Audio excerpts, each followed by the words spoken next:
Hi there, this is Casey. I'm going to be showing you a Shiba Inu trading strategy in 6 simple steps. So if you want to learn it, you're going to learn to trade this. We're going to get started right away in 6 simple steps. Let's go. So step 1. Step 1 is you want to have a trading platform because you can't trade it without a trading platform. I know that's super obvious, but there's people everywhere from all walks of life on this channel, all over the place. This particular one is Webull. If you want $5 bonus of Webull or of Shiba Inu or other cryptocurrency, you can open up a Webull account in the link below. You can also use Coinbase or Coinbase Pro or any other exchange that has Shiba Inu. I'm personally using Webull, Coinbase, and Coinbase Pro. Robinhood will be coming soon, I believe.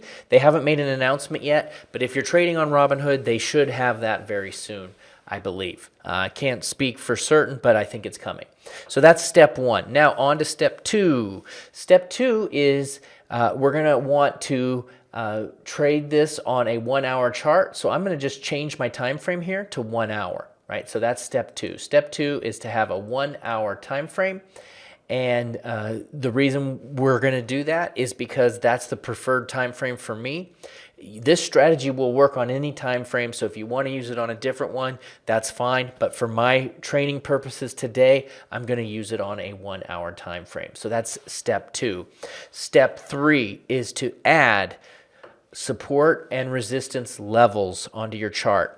And the way that you do that, if you want a detailed training, I do have a video I'll link below, and I also have some articles on my blog, on my website. But the way you basically do it is you find swing highs and swing lows, right? So right here is a low. Boom, there we draw a line, okay? So now we're going to do it again. We're going to draw another line right there. So now you can see there's a high and there's a low. Well, there's another one right over here. Okay, and now you'll notice as I do this, you'll see price stopped. Like, look, it stopped here, and it stopped and it retested and stopped. So you want to find the swing highs and the swing lows. So then there's another one here, right? And you don't have to find, you want to try to find the major ones, like there's one right here. And if you go to a 4-hour time frame, it'll show you bigger ones. And if you go to a 15-minute, you'll see lower ones. And then sometimes you'll get them together, like these two. Those two are kind of a zone right there.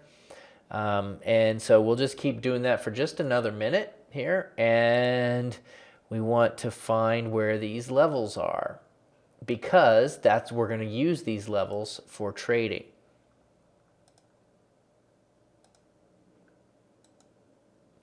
All right, well, that's pretty good. There's probably one more right here. And yeah, that one actually worked out really well. So now we'll zoom out a little bit. And what I want to do now is make the chart a little bit smaller, if I can figure out how to do that. There we go. And you can get some more levels even further on. You're obviously not going to use all of these right away because price just isn't there. But when it gets there, it'll be nice to have them. Right? And so let's go lower a little bit. And you can see there's some on the downside as well. When it was making its move up, it was making support and resistance levels. All right, so then that's step number 3, support and resistance, right? So now that we have that done, now we're going to be looking for entry levels on these time frames. And so what we want to do is find price and trade them around the levels. So for example, in this particular strategy, we're only going to be looking for buy trades. You can do this short, but sometimes it's a little tricky learning how to short on crypto, and I'm not going to go into learning on how to do that on this video because this is a real quick trading strategy video. So we're just going to do long trades, but you could have done a trade in this particular one where you would have maybe shorted right off that level. You see how that worked? That level was just boom right into it and short. So what we do now is we're looking for, step 4 is looking for price to go into a level. So we have one right here. You see that right there is a level. You have that level right there. Now, we also have a level here. So we'll be looking at possibly buying when it goes down to that level. Now we do have kind of a micro level here, and you can consider that one. but this is currently making its way down. If we draw the line, let's see what that actually looks like. If we draw the line right there, you can see that it tested here and tested there. And so this technically could be a level as well. So we might be watching this one also. But for this particular video, I'm going to wait for it to come down to here, right? I'm going to wait for it to come down to here. So now that it does that, once it does that, you want to identify an entry. And what you're looking for is a bullish candle to form on your support and resistance level.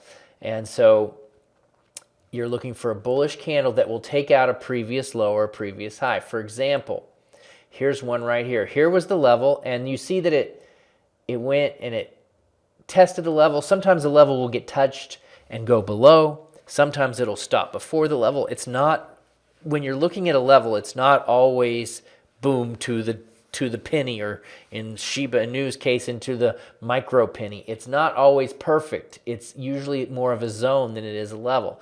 But in this case, we found the zone over here, and we went, and it went right to it, right?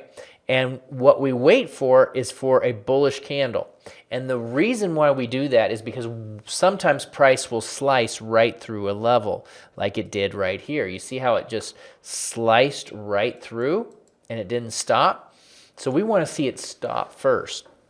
So in this particular example here, we would have seen price go right on here, and we would have waited for this to candle, and then we wanted to break a previous high. And so right here would have been our entry. We would take the entry right there, right? And so price then moved up. All right, so now what we're looking for is for price right here. You see how it hit this? This could have been a potential entry if we were using this as a level, which it looks pretty good. If you want to question your levels, you go to a lower time frame, and you're like, okay, or a higher time frame. So 4 hour, this is not as solid of a level because it didn't stop on the 4 hour. So sometimes you might want to say, okay, I need this to stop on the 4 hour first. And you want to use 4 hour levels are going to be stronger than 1 hour. So in that case, I'm just going to delete this level because I'm going to wait for this one because I like that level a little better. And remember, probabilities are really important in trading. If you hit a 1-to-1 risk to reward ratio over time, you have to win about 52% of your trades to be profitable. It's all about probability. Don't worry about just one trade. It's the probability that's going to help you long term. All right, now we want to talk about trade entries. So in this example, if we did take this setup, we would have gone and taken a long right here because it crossed above that previous high. Crossed above that previous high. We put our stop loss below here. You give yourself a nice cushion. And where do we target? Well, we want to target the next level. And so in this case, there wasn't a lot there. And so we need to target up here because we need at least a 1-to-1 minimum. At least for this strategy, you need a 1-to-1 minimum. There are some strategies where you can go much less than 1-to-1, but that is important that you look at your win rate. If you go like a 0.5, then you need to have a 65% win rate to be successful. And so if you change your risk to reward ratio, you need to adjust your win rate, right? So we'll put our stop loss right here. And that is the next part of the strategy is stop losses. That's step number 5 is place your stop. And so on all of these entries, we'll just go back and you find the level, you place the stop below the level. That's all you do. Very simple. I try to keep things simple. You place your stop below the level. So here would be a stop, and right, if you're going this trade, this would be the stop, this would be the stop, this would be the stop. You want to go below the level, and you want to give yourself a little room. Now, the last step on this strategy is the take profit. And I talked about the risk to reward ratio. You want to try to go for a 1-to-1 risk to reward ratio. If you can get 2-to-1, that's even better because then you need a lower win percentage to be profitable. So you want to go for 2 to 1, and I personally don't just use risk to reward, but I look at levels. So if I have a level here, I'm going to put my target below the level just to increase the probability. So if we look at this trade, would have gone long right here, or put my stop loss here. I would have entered here, which this would have been my risk, and I would have put my take profit right below this zone, because you can see that I knew this zone was going to be tested, because look how choppy it was right here and all this resistance. But I would put it right below just to increase the odds. So this would have been my trade.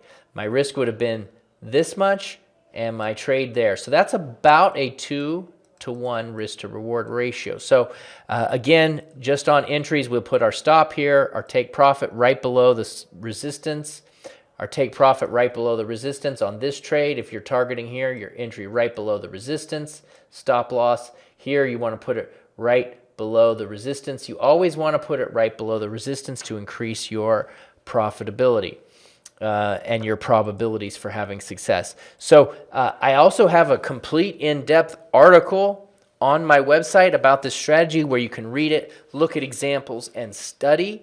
Thank you for watching this strategy. If you have any questions about the strategy, if you enjoy getting strategies like this and you want more strategies, please leave a comment below, because we need to help traders be successful, and we can only do that if we're engaging with you. We must hear from you. And by the way, if you found this content great, I would love it if you would leave a subscribe, because I'm going to also be posting trades as they come down as well as new strategies. So if you want strategies and trades, just hit the subscribe button. And the greatest thing about subscribing to us is that we engage with you and we will help you. And I found that in life, the people that engage and get help and they lean into their training, they're going to be a lot more successful. So thank you, and I hope you enjoyed this strategy. We'll see you on the next one.